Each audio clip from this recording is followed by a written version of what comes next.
ನಮಸ್ತೆ Karnataka digital book Kannada YouTube ಚಾನಲ್ಗೆ ಸ್ವಾಗತ ಸುಸ್ವಾಗತ. ಡಿಜಿಟಲ್ ಬುಕ್ ಕನ್ನಡ ಯೂಟ್ಯೂಬ್ ಚಾನಲ್ಗೆ ಸ್ವಾಗತ. ಬಾಬಾ ಆಗಿ ಹಿಮಾಲಯದಲ್ಲಿ ಅಲೆದಾಡ್ತಾ ಇದ್ದಾರ ಸುಭಾಷ್ ಚಂದ್ರ ಬೋಸ್. ನೇತಾಜಿ ಸುಭಾಷ್ ಚಂದ್ರ ಬೋಸ್ ಅವರು ಚಿರಂಜೀವಿಯಾಗಿದ್ದಾರ.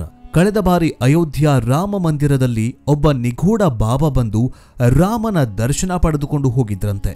ಆದ್ರೀಗ ಮಹಾ ಕುಂಭಮೇಳದಲ್ಲೂ ಬಾಬಾ ಆಗಿ ವೇಷ ಬದಲಿಸಿ ಸುಭಾಷ್ ಚಂದ್ರ ಬೋಸ್ ಅವರು ಗಂಗಾ ನದಿ ಸ್ನಾನ ಮಾಡಿ ಹೋಗಿಬಿಟ್ರ. ಹಾಗಾದ್ರೆ ಬಾಬಾ ಆಗಿ ಹಿಮಾಲಯದಲ್ಲಿ ಅಲೆದಾಡ್ತಾ ಇದ್ದಾರಾ ಸುಭಾಷ್ ಚಂದ್ರ ಬೋಸ್? ನೇತಾಜಿ ಸಾವಿನ ರಹಸ್ಯವನ್ನೇ ಈ ವಿಡಿಯೋದಲ್ಲಿ ಸಂಪೂರ್ಣವಾಗಿ ಹೇಳಿಕೊಡ್ತೀವಿ. ವಿಡಿಯೋ ತುಂಬಾ ಇಂಟ್ರೆಸ್ಟಿಂಗ್ ಆಗಿರುತ್ತೆ, ಪೂರ್ತಿಯಾಗಿ ನೋಡಿ. ಯಾಕಂತಂದ್ರೆ ಸುಭಾಷ್ ಚಂದ್ರ ಬೋಸ್ ಅವರು ಒಬ್ಬ ಫ್ರೀಡಂ ಫೈಟರ್, ಅಂದ್ರೆ ಸ್ವತಂತ್ರ ಹೋರಾಟಗಾರ ಮಾತ್ರವಲ್ಲ, ಇವರು ಇಂದಿಗೂ ಕೂಡ ಜೀವಂತವಾಗಿದ್ದಾರೆ. ಇವರು ಚಿರಂಜೀವಿಗಳಲ್ಲಿ ಒಬ್ರು ಅಂತ ಹೇಳಲಾಗ್ತಿದೆ. ಎಷ್ಟೋ ಜನರು ಸುಭಾಷ್ ಚಂದ್ರ ಬೋಸ್ ಅವರನ್ನ ನೋಡಿದಾರಂತೆ. ಸುಭಾಷ್ ಚಂದ್ರ ಬೋಸ್ ಸಾವಿನ ಬಗ್ಗೆ ಇಂದಿಗೂ ಕೂಡ ಕೆಲವೊಂದಿಷ್ಟು ಅನುಮಾನಗಳು ಇವೆ. ಈ ಎಲ್ಲಾ ಅನುಮಾನಗಳಿಗೆ ಇವತ್ತಿನ ಈ ವಿಡಿಯೋದಲ್ಲಿ ಸಂಪೂರ್ಣವಾಗಿ ಮಾಹಿತಿಯನ್ನ ಕೊಡ್ತೀವಿ. ಭಾರತೀಯ ಕ್ರಾಂತಿಕಾರಿ ಮತ್ತು ಶ್ರೇಷ್ಠ ಸ್ವಾತಂತ್ರ್ಯ ಹೋರಾಟಗಾರರಲ್ಲಿ ಒಬ್ಬರಾಗಿರುವಂತಹ ಸುಭಾಷ್ ಚಂದ್ರ ಬೋಸ್ ಅವರ ದೇಶಭಕ್ತಿ ಇಂದಿನ ತಲೆಮಾರುಗಳಿಗೆ ಸ್ಫೂರ್ತಿ ನೀಡಿತು ಮತ್ತು ಪ್ರಪಂಚದಾದ್ಯಂತ ಅವರು ಅನಿಯಮಿತ ಖ್ಯಾತಿಯನ್ನ ಗಳಿಸಿದ್ದಾರೆ. ಇವರು ಸ್ವಾತಂತ್ರ್ಯ ಹೋರಾಟದಲ್ಲಿ ತಮ್ಮದೇ ಆದಂತಹ ಹಾದಿಯನ್ನ ತುಳಿದು ಜರ್ಮನಿಯ ನೆರವಿನೊಂದಿಗೆ ಇಂಡಿಯನ್ ನ್ಯಾಷನಲ್ ಆರ್ಮಿಯನ್ನ ಕಟ್ಟುತ್ತಾರೆ. ಒಡಿಶಾದ ಕಟಕ್ನಲ್ಲಿ ಜನಿಸಿದ ಇವರು ತಂದೆಯ ಆಸೆಯಂತೆ ಇಂಡಿಯನ್ ಸಿವಿಲ್ ಸರ್ವಿಸ್ ಅಂದ್ರೆ ICS ಸೇರಲು ಬ್ರಿಟನ್ಗೆ ಹೋದ್ರು. ನಂತರ ಭಾರತಕ್ಕೆ ಹಿಂತಿರುಗಿ ಸ್ವಾತಂತ್ರ್ಯ ಹೋರಾಟಕ್ಕೆ ಧುಮುಕಿದ್ರು. ಇಂತಹ ಸ್ವಾತಂತ್ರ್ಯ ಹೋರಾಟಗಾರ ಇಂದಿಗೂ ಕೂಡ ಜೀವಂತವಾಗಿದ್ದಾರೆ ಅಂತಂದ್ರೆ ನೀವು ನಂಬಲೇಬೇಕು. ಒಡಿಶಾದ ಕಟಕ್ನಲ್ಲಿ 1897 ಜನವರಿ 23ರಂದು ಜನಿಸಿದ ಸುಭಾಷ್ ಚಂದ್ರ ಬೋಸ್ ಅವರ ತಂದೆ ಜಾನಕಿನಾಥ್ ಬೋಸ್, ತಾಯಿ ಪ್ರತಿಭಾವತಿ. ತತ್ವಶಾಸ್ತ್ರ ಪದವಿ ಅಂದ್ರೆ 1919ರಲ್ಲಿ ತತ್ವಶಾಸ್ತ್ರವನ್ನ ಪಡಿತಾರೆ ಸುಭಾಷ್ ಚಂದ್ರ ಬೋಸ್. ಇಂಗ್ಲೆಂಡ್ನಿಂದ ICS ಪದವಿಯನ್ನ 1920ರಲ್ಲಿ ಪಡೆದ ಬೋಸ್ ಅವರು 1921ರಲ್ಲಿ ಭಾರತಕ್ಕೆ ಮರಳಿ ಸ್ವಾತಂತ್ರ್ಯ ಚಳುವಳಿಯಲ್ಲಿ ಭಾಗವಹಿಸಿ ಬೋಸ್ಗೆ ಮಂದಗಾಮಿ ಚಿಂತನೆಯಲ್ಲಿ ನಂಬಿಕೆ ಇರಲಿಲ್ಲ. ಅವರದ್ದೇನಿದ್ರೂ ಹೋರಾಟದ ಹಾದಿ. ಅದಕ್ಕಂತಾನೆ ಇಂಡಿಯನ್ ನ್ಯಾಷನಲ್ ಆರ್ಮಿಯನ್ನ ಸ್ಥಾಪಿಸಿ ಆ ಮೂಲಕ ಸ್ವಾತಂತ್ರ್ಯ ಹೋರಾಟಕ್ಕೆ ಬಲ ನೀಡುತ್ತಾರೆ. ಆದರೆ ಅವರು ವಿಮಾನ ಅಪಘಾತದಲ್ಲಿ ಮೃತರಾದರು ಅಂತ ಹೇಳಲಾಗುತ್ತೆ. ಆದರೆ ಅದನ್ನ ಒಪ್ಪದೇ ಇರುವವರು ಕೂಡ ಬಹಳಷ್ಟು ಜನ ಇದ್ದಾರೆ. ಬೋಸ್ ಅವರು ತೈವಾನ್ನ ತೈಹೋಕುವಿನಲ್ಲಿ ವಿಮಾನ ಅಪಘಾತದಲ್ಲಿ ಕೇವಲ 48ನೇ ವಯಸ್ಸಿನಲ್ಲಿ ನಿಧನರಾದರು ಅಂತ ವರದಿಗಳು ಹೇಳುತ್ತೆ. ಆದರೆ ಆ ಅಪಘಾತದಲ್ಲಿ ನೇತಾಜಿ ಸತ್ರು ಅಂತ ಅಂದಿನಿಂದ ಇಲ್ಲಿಯವರೆಗೂ ಯಾರು ಕೂಡ ನಂಬುದಿಲ್ಲ. ಆ ನಂತರವೂ ನೇತಾಜಿ ಬದುಕಿದ್ದಾರೆ ಅಂತ ಎಲ್ಲರೂ ನಂಬಿದ್ರು. ಇದರಿಂದ ಅವರು ಜೀವಂತವಾಗಿ ಕಾಣಿಸ್ಕೊಂಡಿದ್ದಾರೆ ಅಂತ ಎಷ್ಟೋ ಬಾರಿ ಹೇಳಲಾಗಿದೆ. ಹೌದು, ದೇಶದಲ್ಲಿ 3 ಬಾಬಾಗಳಿದ್ರು. ಅವರನ್ನ ಜನರು ಸುಭಾಷ್ ಚಂದ್ರ ಬೋಸ್ ಅಂತ ಪರಿಗಣಿಸಿದ್ರು ಅನ್ನೋದರ ಕುರಿತು ನಿಮಗೆ ಗೊತ್ತಿದೆಯಾ? ಅದರ ಬಗ್ಗೆ ಕಂಪ್ಲೀಟ್ ಮಾಹಿತಿಯನ್ನ ಕೊಡ್ತೀವಿ. ಆ ಬಾಬಾಗಳು ಯಾರು? ಇಂದು ಅದೇ ಬಾಬಾ ಮಹಾ ಕುಂಭಮೇಳದಲ್ಲಿ ಬಂದು ಪವಿತ್ರ ಗಂಗಾ ಸ್ನಾನ ಮಾಡಿಬಿಟ್ಟು ಹೋದ್ರ ಅನ್ನುವಂತಹ ಪ್ರಶ್ನೆ ಮೂಡೋದಂತೂ ಸಹಜ. ಕಳೆದ 2024 ಫೆಬ್ರವರಿಯಲ್ಲಿ ಅಯೋಧ್ಯೆಯಲ್ಲಿ ರಾಮ ಮಂದಿರ ಪ್ರಾಣ ಪ್ರತಿಷ್ಠಾಪನೆಯಾಯಿತು. ಆ ಸಂದರ್ಭದಲ್ಲೂ ಕೂಡ ಒಬ್ಬ ನಿಗೂಢ ಅಘೋರಿ ಬಾಬಾ ಅಯೋಧ್ಯೆಯ ರಾಮ ಮಂದಿರದಲ್ಲಿ ಗರ್ಭಗುಡಿಯಲ್ಲಿ ಪ್ರತ್ಯಕ್ಷರಾಗಿ ರಾಮನ ದರ್ಶನವನ್ನ ಪಡೆದಿದ್ರಂತೆ. ಹಾಗಾದ್ರೆ ಆ ಬಾಬನ ಬಗ್ಗೆ ಮಾಹಿತಿಯನ್ನ ಕೊಡ್ತೀವಿ ನೋಡಿ. ರಾಷ್ಟ್ರ ನಿರ್ಮಾಣದ ಜವಾಬ್ದಾರಿಯುತ ಸ್ಥಾನದಲ್ಲಿದ್ದು ರಾಷ್ಟ್ರಹಿತಕ್ಕೆ ಧಕ್ಕೆಯಾಗುವ ಯಾವುದೇ ವಿಷಯಗಳಲ್ಲಿ ದುರ್ಬಲ ನೀತಿ ಹೊಂದಿರಬಾರದು ಅಂತ ಸುಭಾಷ್ರ ದಿಟ್ಟ ನಿಲುವಿನ ಪ್ರತಿಧ್ವನಿಯಾಗಿತ್ತು ಆ ಮಾತು. ಕಾಂಗ್ರೆಸ್ನ ನಾಯಕತ್ವ ಮತ್ತು ದುರ್ಬಲ ಒಪ್ಪಂದಗಳು, ಸ್ವಾಭಿಮಾನ ಶೂನ್ಯ ವರ್ತನೆಗೆ ಪ್ರತಿಯಾಗಿ ಆತ್ಮಾಭಿಮಾನದ ಸ್ವರಾಜ್ಯ ಹೋರಾಟಕ್ಕೆ ಬಲ ತುಂಬಿದವರು ನೇತಾಜಿ ಸುಭಾಷ್ ಚಂದ್ರ ಬೋಸ್ ಅವರು.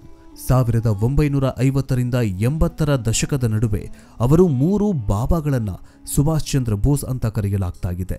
1950ರಿಂದ 1980ರ ದಶಕದ ನಡುವೆ ಅವರ ಸಾವಿನ ನಂತರ ಜನರು 3 ಬಾಬಾಗಳನ್ನ ಸುಭಾಷ್ ಚಂದ್ರ ಬೋಸ್ ಅಂತ ಕರೀತಾ ಇದ್ರು. ಆ ಬಾಬಾ ತನ್ನ ಗುರುತನ್ನ ಮರೆಮಾಚ್ತಾ ಇದ್ದ ನೇತಾಜಿಯೇ ಅಂತ ದೇಶಾದ್ಯಂತ ವ್ಯಾಪಕ ಚರ್ಚೆಗಳು ಕೂಡ ನಡೆದಿದ್ವು. ಈ ಚರ್ಚೆಗಳು 1950ರ ದಶಕದ ಮೊದಲಾರ್ಧದಲ್ಲಿ ಪ್ರಾರಂಭವಾಗುತ್ತೆ.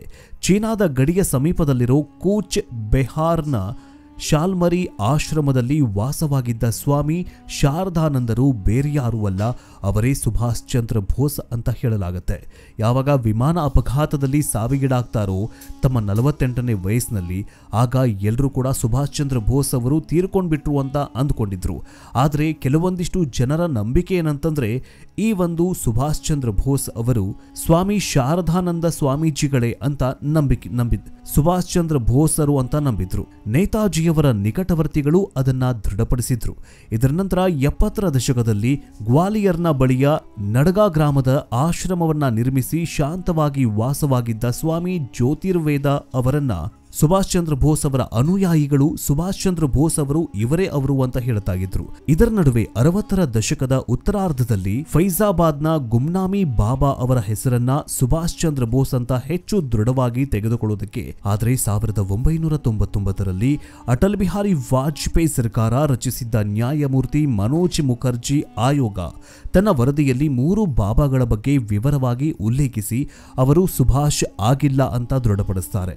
ನ್ಯಾಯಮೂರ್ತಿ ಸಂಜಯ್ ಶ್ರೀವಾಸ್ತವ್ ಅವರು ಸುಭಾಷ್ ಚಂದ್ರ ಬೋಸ್ ಅವರ ಅಜ್ಞಾತ ಪ್ರಯಾಣ ಅನ್ನೋ ಪುಸ್ತಕದಲ್ಲಿ ಮುಖರ್ಜಿ ಆಯೋಗದ ವರದಿ ಮತ್ತು 3 ಬಾಬಾಗಳ ಕುರಿತು ವಿವರವಾಗಿ ಬರೆದಿದ್ದಾರೆ. ಇದರಲ್ಲಿ 1959ರಲ್ಲಿ ಬಂಗಾಳದ ಶಾಲ್ಮರಿ ಆಶ್ರಮವು ಇದ್ದಕ್ಕಿದ್ದಂತೆ ಬೆಳಕಿಗೆ ಬಂತು. ಆರಂಭದಲ್ಲಿ ಜನರು ಅದರತ್ತ ಗಮನ ಹರಿಸಿರಲಿಲ್ಲ, ಆದರೆ ಆಶ್ರಮದ ವಿಸ್ತೀರ್ಣ 100 ಎಕರೆ ತಲುಪಿದಾಗ ಜನರ ಗಮನ ಹರಿಸೋದಕ್ಕೆ ಪ್ರಾರಂಭ ಮಾಡ್ತಾರೆ. ಈ ಆಶ್ರಮವು ಸಂತ ಶಾರದಾನಂದರಿಂದ ಸೇರಿದ್ದು ಅಂತ ತಿಳಿದು ಬರುತ್ತೆ. ಆಗ ಅವರು ಬಂಗಾರದ ದೊಡ್ಡ ವ್ಯಕ್ತಿಗಳು ಮತ್ತು ಉನ್ನತ ಅಧಿಕಾರಿಗಳೊಂದಿಗೆ ಭೇಟಿಯಾದ ಸುದ್ದಿ ಕೇಳಿ ಬರೋದಕ್ಕೆ ಶುರು ಮಾಡುತ್ತೆ. ಇನ್ನು ಶಾರದಾನಂದರು ಬೆಂಗಾಲಿ ಮತ್ತು ಇಂಗ್ಲಿಷ್ ಅನ್ನ ನಿರ್ಗಳವಾಗಿ ಮಾತನಾಡ್ತಾ ಇದ್ರು. ಈ ಬಾಬಾನನ್ನ ಭೇಟಿಯಾದ ನಂತರ ಸುಭಾಷ್ ಚಂದ್ರ ಬೋಸ್ ಅವರ ನಿಕಟವರ್ತಿಗಳು ಕೂಡ ಅವರು ಸುಭಾಷ್ ಚಂದ್ರ ಬೋಸ್ ಅಂತ ಕರೆಯೋದಕ್ಕೆ ಶುರು ಮಾಡ್ತಾರೆ. ಇನ್ನು ಸಂತ ಶಾರದಾನಂದರ ಫೋಟೋಗಳು ತೆಗೆಯೋದಕ್ಕೆ ಬಿಡ್ತಾ ಇರಲಿಲ್ಲ. ಬೆರಳಚ್ಚುಗಳನ್ನ ತಪ್ಪಿಸಲು ಅವರು ಕರವಸ್ತ್ರಗಳನ್ನ ಬಳಸಿಕೊಂಡು ಅವರು ಯಾರು ಅಂತ ಮರೆಮಾಚಿಸ್ತಾ ಇದ್ರು. ಇನ್ನು ಅವರು ಯಾವುದೇ ತರಹದ ಎಕ್ಸ್ರೇ ಆಗಿರಲಿ ರಕ್ತ ಪರೀಕ್ಷೆಯಾಗಿರಲಿ ಮಾಡಿಸಿಲ್ಲ. ನಂತರ 1961ರಲ್ಲಿ ರಾಜ್ಯ ಸರ್ಕಾರ ಅಂದರೆ ಯುಪಿ ರಾಜ್ಯ ಸರ್ಕಾರ, ಕೇಂದ್ರ ಸರ್ಕಾರವು ಶಾಲ್ಮರಿ ಆಶ್ರಮದ ಬಾಬಾನನ್ನ ತನಿಖೆ ಮಾಡೋದಕ್ಕೆ ಪ್ರಾರಂಭ ಮಾಡುತ್ತೆ. ನಂತರ ಸ್ವಾಮಿ ಶಾರದಾನಂದರು ಶಾಲ್ಮರಿ ಆಶ್ರಮವನ್ನ ತೊರೆದು ಡೆಹ್ರಾಡೂನ್ಗೆ ತಲುಪ್ತಾರೆ. ಹಲವಾರು ವರ್ಷಗಳ ಕಾಲ ಅಲ್ಲಿಗೆ ಇರ್ತಾರೆ. ಅಲ್ಲಿ ಅವರು 1977ರಲ್ಲಿ ನಿಧನವಾಗ್ತಾರೆ.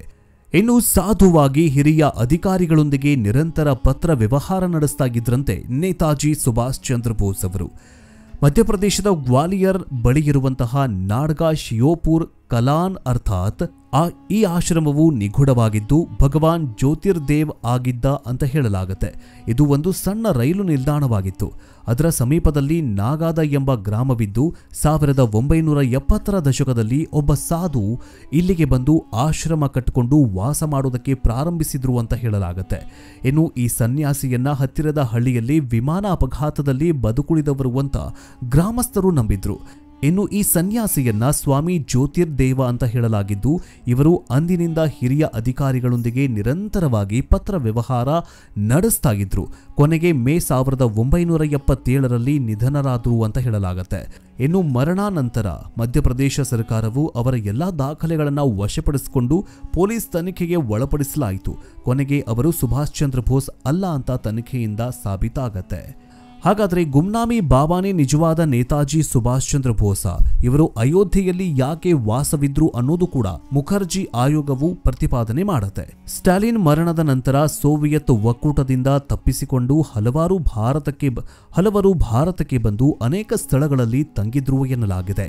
ಈ ಸಂದರ್ಭದಲ್ಲಿ ನೇತಾಜಿಯವರು ಹಿಮಾಲಯದ ಹಲವು ಪ್ರದೇಶಗಳಲ್ಲಿ ಸುತ್ತಾಡಿ ಕೊನೆಗೆ ಫೈಜಾಬಾದ್ನಲ್ಲಿ ಖಾಯಂ ನಿವಾಸವನ್ನ ಪಡೆದು ಗುಮ್ನಾಮಿ ಬಾಬಾ ಆಗಿ ಪರಿವರ್ತನೆಯಾದ್ರು ಅಂತ ಹೇಳಲಾಗುತ್ತೆ.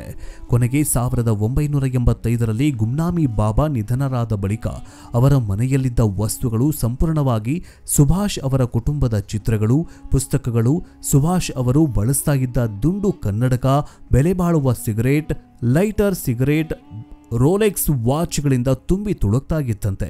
ಮುಖರ್ಜಿ ಆಯೋಗ ಮುಂದೆ ಅನೇಕ ಜನರ ಸಾಕ್ಷಿಗಳನ್ನು ನೀಡುತ್ತೆ. ಸಾಕ್ಷಿಗಳಲ್ಲಿ ಇಬ್ಬರು ಗುಮ್ನಾಮಿ ಬಾಬಾ ಅವರ ಸಹಾಯಕಿ ಸರಸ್ವತಿ ದೇವಿ, ಅವರ ಮಗ ರಾಜ್ಕುಮಾರ್ ಶುಕ್ಲಾ. ಆಕೆ ತೀರಿಕೊಂಡಿದ್ದರಿಂದ ಆಯೋಗದ ಮುಂದೆ ಬರೋದಕ್ಕೆ ಆಗಲಿಲ್ಲ. 1955ರಿಂದ 56ರಲ್ಲಿ ಲಕ್ನೌನ ಶೃಂಗಾರ್ ನಗರದಲ್ಲಿ ತನ್ನ ತಾಯಿ ಗುಮ್ನಾಮಿ ಬಾಬಾ ಅಲಿಯಾಸ್ ಭಗವಾನ್ ಜಿ ಜೊತೆ ಸಂಪರ್ಕಕ್ಕೆ ಬಂದ್ರು ಅಂತ ರಾಜ್ಕುಮಾರ್ ಶುಕ್ಲಾ ಹೇಳ್ತಾರೆ. ಆದರೆ ಅವರು 1985 ಸೆಪ್ಟೆಂಬರ್ 16ರವರೆಗೆ ಅವರೊಂದಿಗೆ ಕೆಲಸ ಮಾಡಿದ್ರು ಅಂತ ಹೇಳಲಾಗುತ್ತೆ. ಹೀಗೆ ಗುಮ್ನಾಮಿ ಬಾಬಾ ಅವರು 90ರ ದಶಕದಲ್ಲೂ ಕೂಡ ಕಾಣಿಸ್ಕೊಂಡಿದ್ರು. ಆದ್ರೀಗ 20ರ ದಶಕದಲ್ಲೂ ಕೂಡ ಕಾಣಿಸ್ಕೊಳ್ತಾ ಇದ್ದಾರೆ. ಅಂದ್ರೆ 21ನೇ ಶತಮಾನದಲ್ಲೂ ಕೂಡ ಗುಮ್ನಾಮಿ ಬಾಬಾ ಅರ್ಥಾತ್ ನೇತಾಜಿ ಸುಭಾಷ್ ಚಂದ್ರ ಬೋಸ್ ಅವರು ಇಂದಿಗೂ ಕೂಡ ಚಿರಂಜೀವಿಯಾಗಿ ಉಳಿದುಕೊಂಡಿದ್ದಾರೆ ಅಂತ ಹೇಳಲಾಗುತ್ತೆ. ಇವರು ಹಿಮಾಲಯದಲ್ಲಿ ಸುತ್ತಾಡಿ ಪ್ರವಚನಗಳನ್ನ ಘನಘೋರ ತಪಸ್ಸುಗಳನ್ನ ಮಾಡ್ತಾರೆ ಅಂತ ಹೇಳಲಾಗುತ್ತೆ. ಜೊತೆಗೆ ಕಳೆದ ಬಾರಿ 2024ರ ಫೆಬ್ರವರಿಯಲ್ಲಿ ಅಯೋಧ್ಯೆಯಲ್ಲಿ ಶ್ರೀರಾಮನ ಪ್ರಾಣ ಪ್ರತಿಷ್ಠಾಪನೆಯಾದಾಗಲೂ ಕೂಡ ಒಬ್ಬ ಅಘೋರಿ ಬಂದು ದರ್ಶನವನ್ನ ಪಡೆದುಕೊಂಡು ಹೋಗಿದ್ರು ಅಂತ ಸುದ್ದಿಯಾಗಿತ್ತು. ಆ ಸುದ್ದಿ ನಿಜವಾಗಿತ್ತು. ಜೊತೆಗೆ ಆ ಒಬ್ಬ ಸನ್ಯಾಸಿ ಬಂದಿದ್ದು ಮತ್ಯಾರೂ ಅಲ್ಲ, ಸುಭಾಷ್ ಚಂದ್ರ ಬೋಸ್ ಅಂತ ಹೇಳಲಾಗುತ್ತೆ. ಯಾವಾಗ ಸಿಸಿಟಿವಿ ಫೂಟೇಜ್ಗಳನ್ನ ಚೆಕ್ ಮಾಡಿ ನೋಡಿದಾಗ ಆ ಸಿಸಿಟಿವಿ ಫೂಟೇಜ್ಗಳಲ್ಲಿ ಸುಭಾಷ್ ಚಂದ್ರ ಬೋಸ್ ಅವರ ಚಿತ್ರಗಳು ಕೂಡ ಕಾಣೆಯಾಗಿದ್ವು ಅಂತ ಹೇಳಲಾಗುತ್ತೆ. ಈಗ 144 ವರ್ಷಗಳ ಬಳಿಕ ನಡೀತಾ ಇರುವ ಕುಂಭಮೇಳದಲ್ಲಿ ಅನೇಕ ಸಾಧು ಸಂತರು ಬಂದು ಹೋಗ್ತಿದ್ದಾರೆ. ಆದರೆ ಅದೊಬ್ಬ ವ್ಯಕ್ತಿ ಅಂದ್ರೆ ಸುಭಾಷ್ ಚಂದ್ರ ಬೋಸ್ ಅವರು ಕೂಡ ಇದೇ ಮಹಾಕುಂಭ ಮೇಳದಲ್ಲಿ ಪವಿತ್ರ ಗಂಗಾ ಸ್ನಾನವನ್ನ ಮಾಡಿ ಹೋಗಿದ್ದಾರೆ ಅಂತ ಹೇಳಲಾಗ್ತಿದೆ. ಕೆಲವೊಂದಿಷ್ಟು ಪೊಲೀಸರು ಇದು ಗುಮ್ನಾಮಿ ಬಾಬಾನೇ ಆಗಿರಬಹುದು ಅಂತ ಸಂಶಯ ವ್ಯಕ್ತಪಡಿಸಿದಾಗ ಅವರು ಗಂಗಾ ನದಿಯ ಸ್ನಾನವನ್ನ ಮುಗಿಸಿ ದಿಢೀರನೆ ಅಲ್ಲಿಂದ ಕಾಲ್ಕಿತ್ತಿದ್ದಾರೆ ಅಂತ ಹೇಳಲಾಗ್ತಿದೆ. ಇದೆಲ್ಲವೂ ಎಷ್ಟರ ಮಟ್ಟಿಗೆ ಸತ್ಯ, ಎಷ್ಟರ ಮಟ್ಟಿಗೆ ಸುಳ್ಳು ಅನ್ನೋದು ಕಾದ್ ನೋಡಬೇಕಾಗಿದೆ. ಅದೇನೇ ಆಗಲಿ, ಸುಭಾಷ್ ಚಂದ್ರ ಬೋಸ್ ಅವರು ಇಂದಿಗೂ ಕೂಡ ಜೀವಂತವಾಗಿದ್ರೆ ಅದು ನಮ್ಮ ಪುಣ್ಯನೇ ಅಂತಾನೆ ಹೇಳಬಹುದು. ಇದಾಗಿತ್ತು ಸುಭಾಷ್ ಚಂದ್ರ ಬೋಸ್ ಅವರ ಚಿರಂಜೀವಿ ಆಗಿದ್ದ ಕತೆ. ಮುಂದಿನ ವಿಡಿಯೋದಲ್ಲಿ ಮತ್ತೆ ಸಿಗೋಣ. ಜೈ ಹಿಂದ್, ಜೈ ಕರ್ನಾಟಕ. ಎಲ್ಲರಿಗೂ ಶರಣು ಶರಣಾರ್ಥಿ.